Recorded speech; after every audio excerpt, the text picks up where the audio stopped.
سبحان من تعن الوجوه لجوده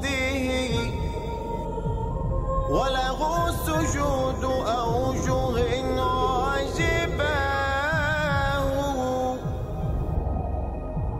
سبحان من شهدت بوحدته الورى رب تعالى لا إله سواه.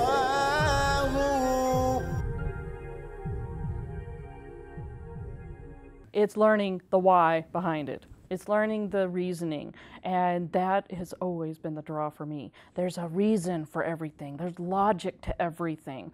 There's a purpose for everything. Assalamu alaikum and welcome again. Brother Khalil, I've known you for several years now, and I know your passion for justice, your passion for the truth, your passion to give, really. You are a giver, and you wanted at the beginning to share your faith and bring people to salvation through your Christian understanding. Now you are a Muslim, you are trying to bring Muslims and non-Muslims to the right path, to the truth, and to justice at the same time. You became a Muslim now, and you joined a different community, different culture, different faith. Give us your impression when you walked into this path and you walked into that mosque. What comes into your ways, whether from the Islamic side or your family, your friends, your environment in general? What happened in your life there? Well, I'll take it in sections. The Muslim community welcomed me with open arms, a smile, and basically like, welcome home. We're glad to have you. So there was just this warm, inviting feeling for the Muslim community, and nothing but just pure love and affection for somebody who wanted to embrace their faith. As I was finishing my senior year, and I was on this journey that led me to the mosque and to want to be a Muslim, if we back up a little, I was engaged to a woman who I'd met in college, and we had dated for almost 3 years. And we had planned to marry as soon as I graduated. And when I was on my spiritual journey, I was more or less keeping it to myself. It wasn't anything that had to do with our relationship, and I just came to her after I finished my studies and said, there's something I want to share with you. And I'm excited, and I want you to know that I've been studying, and I actually want to be a Muslim. And that begins the next phase of my life with my to-be fiance. Wow. Your family, their reaction, their acceptance or non-acceptance, your friends, how did they react to this change in you? Everybody that I knew looked at this as pretty much a phase I was going through. I would think that they listened and they thought he'll get over it and we'll just show him we still love him and everything will be fine. So I can't remember any real negative experience. This has been since 1989, so 24 years ago. But when I think back, I don't remember any negative words or fights or discussions or harshness. It was just people listening to what I'd gone through and saying, well, you know, we love you, we still care about you, and the unsaid thing would be, when you get over it, we'll be here. So as the years went on, and you know, I like talking religion, I like sharing it, I like discussing it. I would have many opportunities to do so, but most of the opportunities would end with my enthusiasm going up and their enthusiasm going down, and back to we love you, and we'll we'll pray for you and you pray for us, kind of thing. Beautiful. Gracious people. I meet many gracious people. They have this attitude, and that's wonderful. This is an attribute that everybody should have, really. The acceptance of people and hope they change. Regardless, we all hope for people to change. I, as a Muslim, I say the same thing to the people who go through the same thing you went through. we're going to stop right here and we'll pick up right after this to now the next step toward Islam on the path of guidance. So please enjoy with us this segment.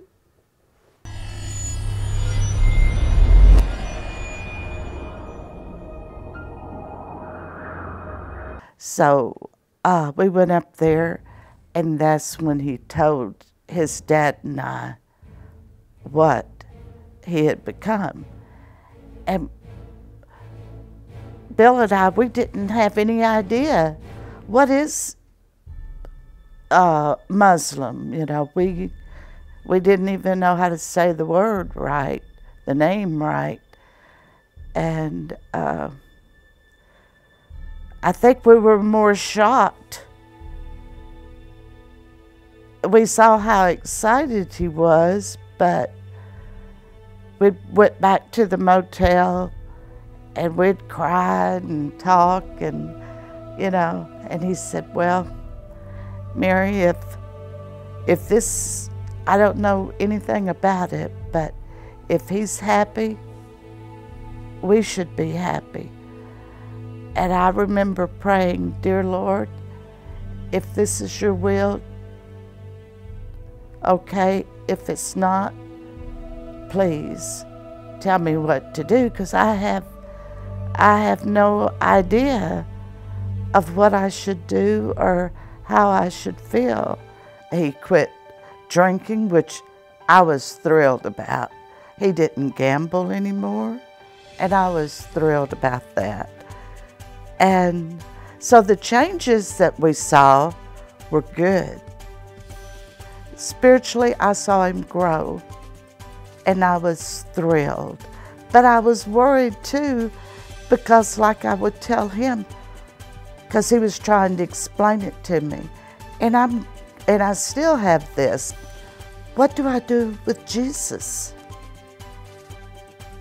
I've been taught all my life that he was my Lord and Savior. What do I do with Jesus?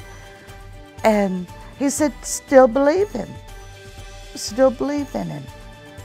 But in my mind, no, I can't just push him aside and say there's one God. I believe there's one God, but I believe in the Trinity, the Father, the Son, and the Holy Spirit.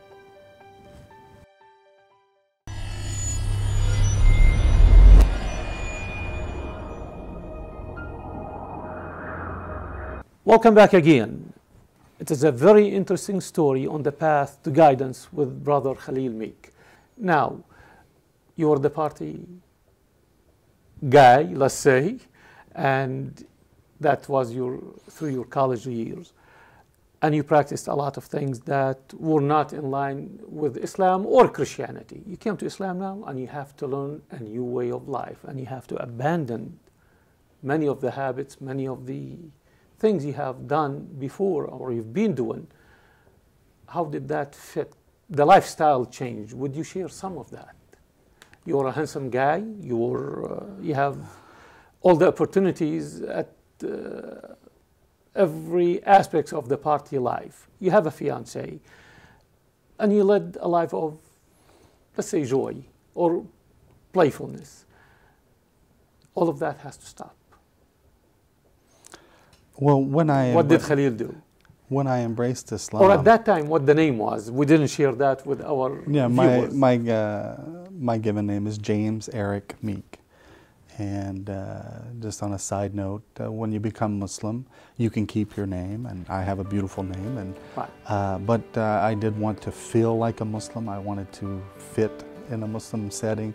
So you can pick a name as a Muslim that you like, any name that you like. So a name that appealed to me was the name Khalil. It's a nickname given to Abraham, the prophet Abraham. And correct. In Arabic, it just means that it's a friend or a close friend, a very intimate friend. So Abraham was definitely a close friend of God, and he was nicknamed Khalil. Khalil. So I said I would love to have this name Khalil. Beautiful.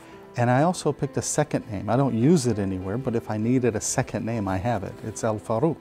Allah. And I'm told in Arabic that Al-Faruq, it was a nickname given to one of the companions of the Prophet named Omar. And Omar had this nickname because he was very decisive. Al-Faruq means decisive, distinguisher, someone who can tell the truth, you know, from the falsehood.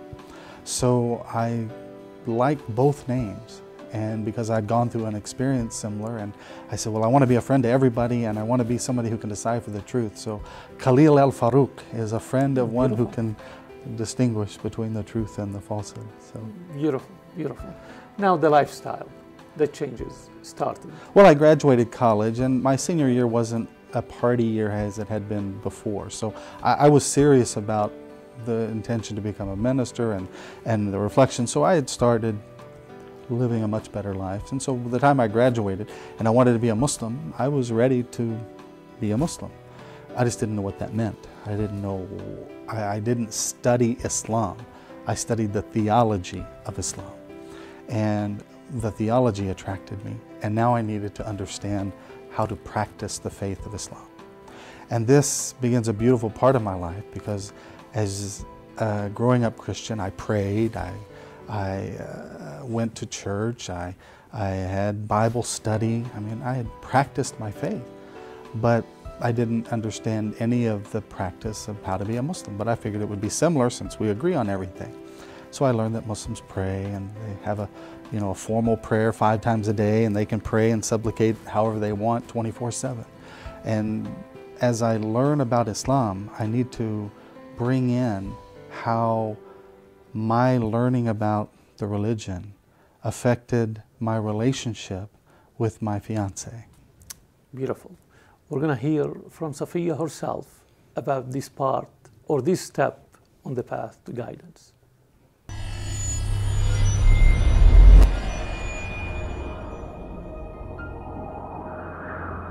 I took my Shahada, I said I want to be a Muslim.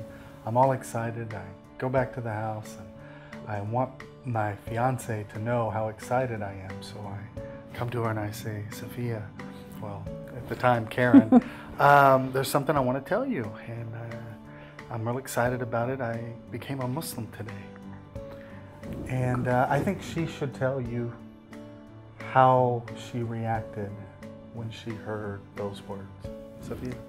It actually is with a little bit more enthusiasm. It was more like, guess what I did today? I became Muslim. And I'm like, what? What does that mean? I had no idea. I knew nothing about Islam, and I had no idea he'd even been on his personal journey. It had been totally private. He never once talked about religion the whole time we had been dating. This was totally out of the blue for me. So I was in absolute shock. And, you know, for me, I didn't grow up in a quote Christian household. I grew up, in a very religionless household. While my dad's family is Catholic and my mom's family is a Methodist, as a young adult, my dad had convinced himself that all religion was just an emotional crutch, that the only thing you could believe in was science. If you could prove it, then you could believe in it. So I was raised in a house where, we watched Carl Sagan, the Cosmos series, pure science. So for me, this religious experience was just beyond me. I had no frame of reference for this.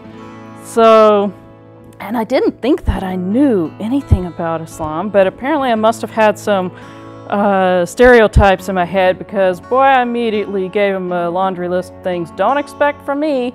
I am not going to cover and I'm not going to do this, I'm not going to do that. Start going into this long list. He immediately was like, yikes, okay, you don't have to do anything. Just let me be Muslim. You do whatever you want. So I trusted him and we went ahead and we got married. No, that's cutting it a little short. In other words, I became Muslim, right, because I believed in the theology. I wanted to be a Muslim. I'm all excited. The next few days I go to the mosque and people start teaching me the practice of Islam. So I had no idea that Muslims, let's say, didn't eat pork. Okay, so as a Christian, it wasn't against my religion to eat pork. So I learned that as a new Muslim, I shouldn't eat pork. So what do? I come home and I tell my wife, hey, guess what I learned today? And I sit with her and said, hey, Muslims don't eat pork, so I'd like not to be eating pork anymore. And she was like, she'd listen, and she gave me somewhat of the same reaction she did when I told her I'd become a Muslim.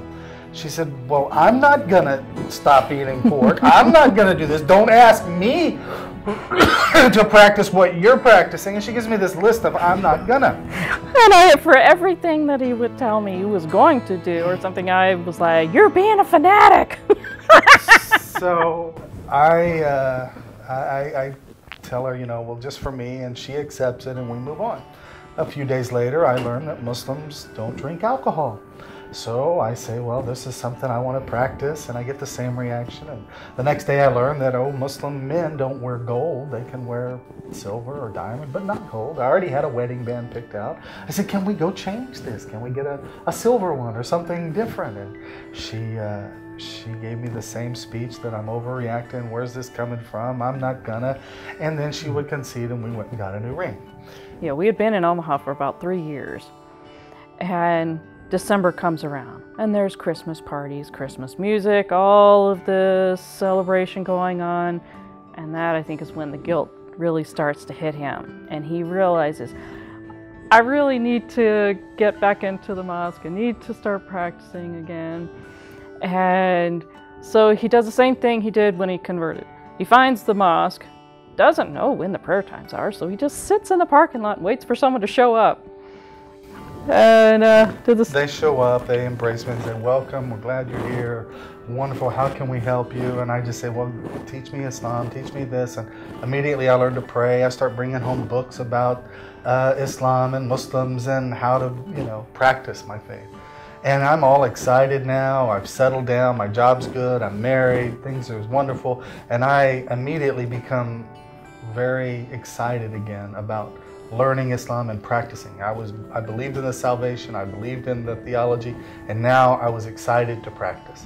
So now he starts coming home, and again, I'm still not Muslim yet. I know nothing yet about the religion. He comes home, opens door, assalamu alaikum, and I'm like, what language are you babbling at me? I have no idea what you're telling me. Just speak English. I have no idea what's going on. He would bring home these wonderful videotapes, those interfaith debates with Ahmadinejad and Jamal Badawi, and he would start reading these books and watching these debates. And so I got curious. I just wanted to see what kind of cult has my husband gotten into? What do I have to look forward to in the future? What can I expect? And so I would kind of start watching these videos over his shoulder, and while he would be at work, then I would pull the books out and start reading them, trying to figure out, okay, where's that little aha I can get you with? And those videotapes were amazing, because here I came from this very religionless background, but like I was mentioning, it was all about science. If you could prove it, believe in it. And so I was all about, logic and reasoning, and watching those interfaith debates was great for me, because I found myself listening to both sides of an argument on some topic, and without realizing it, I found myself rooting for the Muslim speaker, and I'm like, wow, yeah, that makes sense, I can go for that, good job, you get him, you go. And so then it started getting me curious to find out more, but I was not about to take, just one person's word for anything, so I was like, okay, introduce me to some more people, I've got questions I want to ask. So he started asking around, and he found that there were some families that held a halakha every Friday night. I went back to the mosque and said my wife would like to meet other Muslims. She's learning a little bit about Islam. She doesn't trust my judgment. She would like to meet others. So they said, brother, you should come to our house. We have this beautiful halakha. A lot of families get together. Yeah, well, we just kind of discuss a religious topic. We all share our opinions and knowledge about that issue. We have dinner, we socialize, we go home. So come over and spend a few hours with us on a Friday night. So I tell my wife they have this. She says, yeah, I'd love to go. So we go and visit. What we find there when we get there is we have these families. You know, everybody's got kids, they're married. So you've got a Muslim husband, a wife, and children, and all mixing together. And then we have a study group where we stop and we start reading verses of the Quran. We discuss the tafsir, the explanation of it. We share our thoughts on it. We learn from each other. We will then have dinner, visit, go home. Well, she and I participated in this first halaqah, and she can explain her experience. During the process of the evening, it came time for prayer time. So, of course, I was the only non-Muslim in the group. So I'm sitting back on the couch, and everybody else gets ready for the prayer. They're all standing, getting in their lines, and they start praying, and I'm watching everybody. And they're all facing the same direction, standing side by side, doing the same movements all at the same time. And there's just something magical about that. Coming from my religionless background, but there's something that just draws you in about that. It was like there's something inside of me calling out, wait for me! And so that got me curious about the prayer.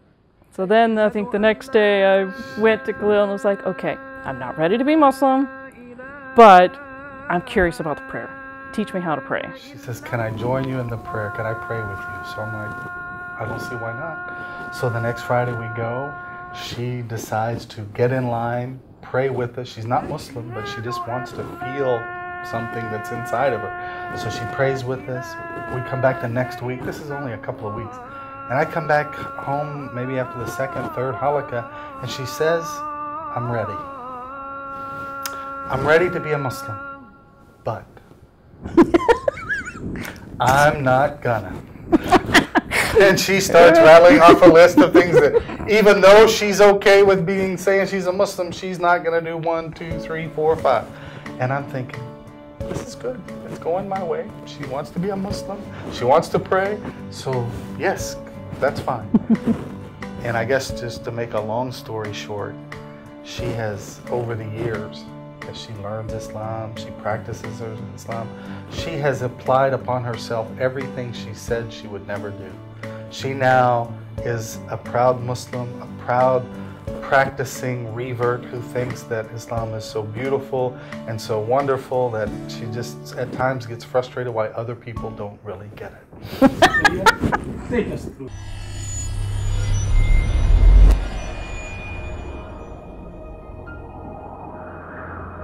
Assalamu alaikum and welcome again. You became an active in the Muslim community and you became famous among the Muslim community for that. Tell us a little bit about your activities and what you are doing now. Well, here in Louisville, I was blessed to be part of a new community of Muslims. It was a small community, maybe 100 families, that decided they wanted to build a mosque. There was no mosque or prayer with the community. Okay, so in Louisville, this small community now is thinking about building a mosque. Yeah. And so alhamdulillah, we all Khalil is a part of the community. I'm part of the community. I get excited about it. So 5 or 6 of us, start the effort of finding a property and starting a community, and the whole community supports the project. So I was one of the founding members and one of the board members of the Islamic Association of Louisville Flower Mound back in 1994, 95 when we started. And then because I was active and I was enjoying the practice of Islam, as a member, a board member of a mosque, you would get invited to other functions in the leadership of DFW, so I would attend. And then I became introduced with all the organizations around the DFW Metroplex and who was active and who wasn't. And one of the organizations that attracted my attention was the Council on American-Islamic Relations, CARE. DFW had a chapter and was working, and I liked what I heard about them. I liked what they were doing. I was passionate about social justice. So I actually joined the CARE board and was fortunate to serve the community as a member of CARE for several years and became the president of CARE. And while this was taking place, the 9/11 happened in 2001, and that caused a lot of chaos. Actually, chaos in the one Muslim is- community. It's a and- good and- word, and- chaos. yeah. And because of that chaos, people were actually, showing up missing, and we were hearing reports that people didn't know where their family members were. They'd been detained, they'd been picked up and taken to an immigration facility. They were no longer there, they were somewhere else. Nobody could find them, nobody knew where they'd been, nobody knew what happened. And so we saw a lot of this chaos and these civil rights and civil liberties issues, and the organizations that existed didn't have the capacity or the mission to deal with it. And here in Dallas, the community thought that it would be good for an organization to be formed that could help in that capacity and to serve in that capacity. And I was invited to a meeting to discuss an idea of creating a legal fund that could help the Muslim community through this process of chaos. And the idea to form an organization called the Muslim Legal Fund of America was created, and I was part of that discussion. And then I was part of one of the founding members who helped write the vision, the mission, the bylaws. And then my excitement for just wanting it to succeed led me to join the board. And then I eventually became the president of the board. And then after founding the organization and part of it in 2001 and 2008, I became the full-time executive director of the Muslim Legal Fund. The position you're serving That I'm now, currently and holding. that gives you an opportunity to serve the community, not only in Dallas and Fort Worth area, all over the country. We're gonna listen and watch what Brother Khalil says and does every day during his work to help the Muslim community, help those who cannot defend themselves, and they are supposedly in trouble, but they cannot afford their defense financially, how Khalil and the Muslim legal funds can come to help them.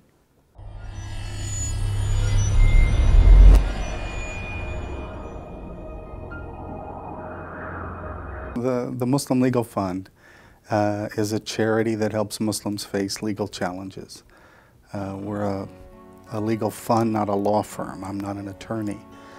We collect money from Muslims all over the United States as a charity, and we spend that money on hiring attorneys all over the country to deal with cases that we think have the greatest impact on the Muslim community and the American society as a whole. So we are an organization that wants to stand up for civil rights, civil liberties, due process, and basically the principles enshrined in the Constitution, the Bill of Rights, freedom of speech, freedom of religion, freedom of expression, freedom of association, freedom of assembly.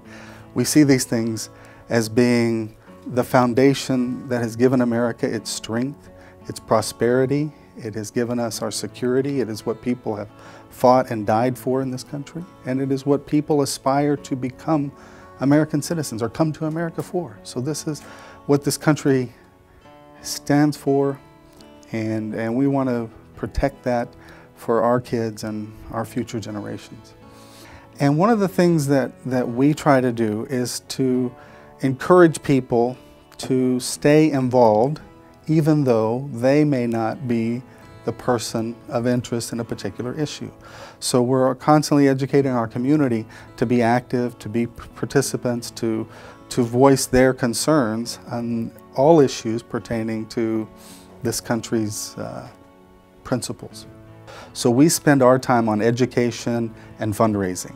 So I'll spend the early part of the week, Monday through Thursday, trying to set up appointments to go visit people and to talk to them about the work we do and to set up an educational program in their community to where we can come and spend time learning our rights in America and how to stand up for civil rights and civil liberties.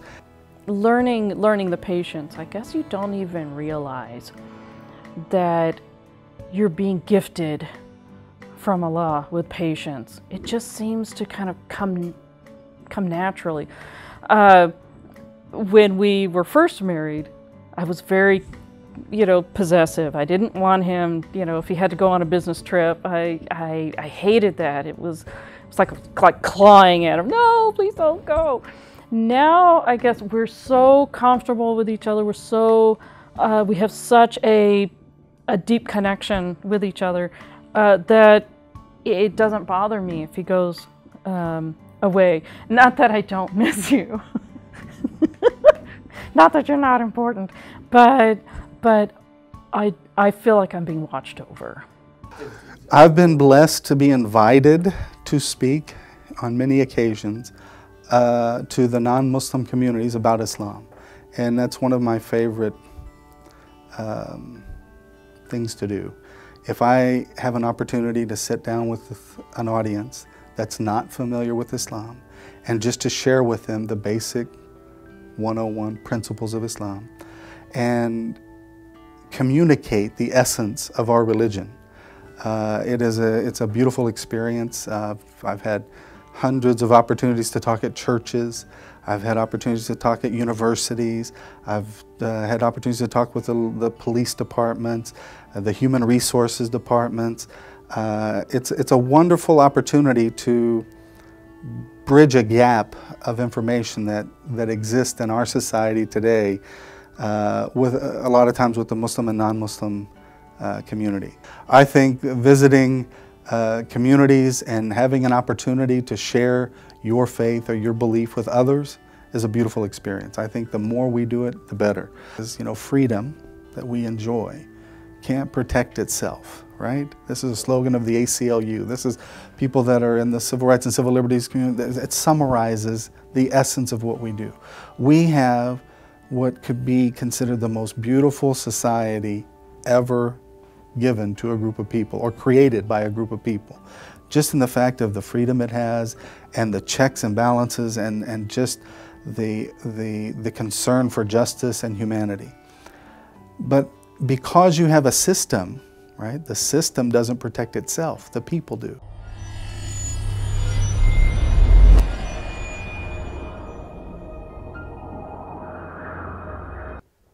Welcome back.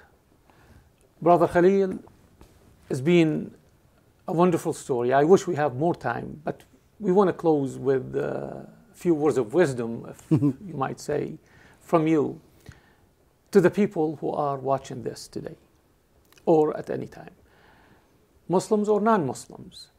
What advice you would give to both, those who are seeking a spiritual home, let's say, and for those who are Muslims already, but they are not up to the standards that they should be adopting or practicing?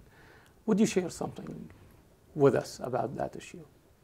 Well, my advice to myself and the Muslim community is to be proud to be a Muslim, to be proud to practice your faith, and to try to make a difference every day in your own circle of influence by your own personal conduct. The reason I say that is I love to debate, I love to discuss theology, I enjoy it. I enjoy disagreeing or agreeing to disagree and having that, a position to defend. But I see it very limited in its effect on people, right? I've never changed somebody's mind in a debate. I've never converted somebody to Islam by giving them the tactics or an argument. But what I have seen in my own life, what I've seen in other people's lives, and what I've heard from hundreds of Muslims or people who convert or embrace Islam, it is the actions of others that they see the beauty of Islam, that attracts them to want to learn more or to understand our faith better. As an example, when I'm inviting the Dallas Theological Seminary to my house to debate, to argue in a nice way, we do this for hours. But at some point during that conversation, I have to stop and tell them, just give me 5 minutes. I have to say my prayers. I'll be right back. We'll continue. I have seen time and time again that my words that I've expressed for 2 hours fall on deaf ears as compared to taking 2 minutes to pray and everybody wanting to know, well, what do you say in that prayer? What is this about? Tell me more about what you just did, not what. And that's what attracted Safiya. Yeah, that's attracted my wife, that's attracted many people. We have examples from all over the world of people being attracted to Islam by people practicing their faith. So I would say what the Quran says with that explanation is this: "O you who believe, believe." right? In other words, go ahead and show it. Be proud of it. Just be a Muslim, right? And invite your neighbor, invite your friends, and just, you know, let them get to know you, and let that take its own course. And for anybody who's not Muslim, who might be watching this or on a road of spiritual journey, I would say be sincere to yourself, right? Wonderful. Do what your heart tells you to do. Go in any direction. Study all truth. Seek and you shall find. Ask and you shall be given. So be sincere and move. Be sincere and faithful to yourself. Mm-hmm. Thank you so much. It's been wonderful being with you. And thank you for watching. We hope the story of Brother Khalil will help you on your path, whoever you are, a Muslim or non-Muslim. It was really inspiring. May God be with you. Assalamu alaikum.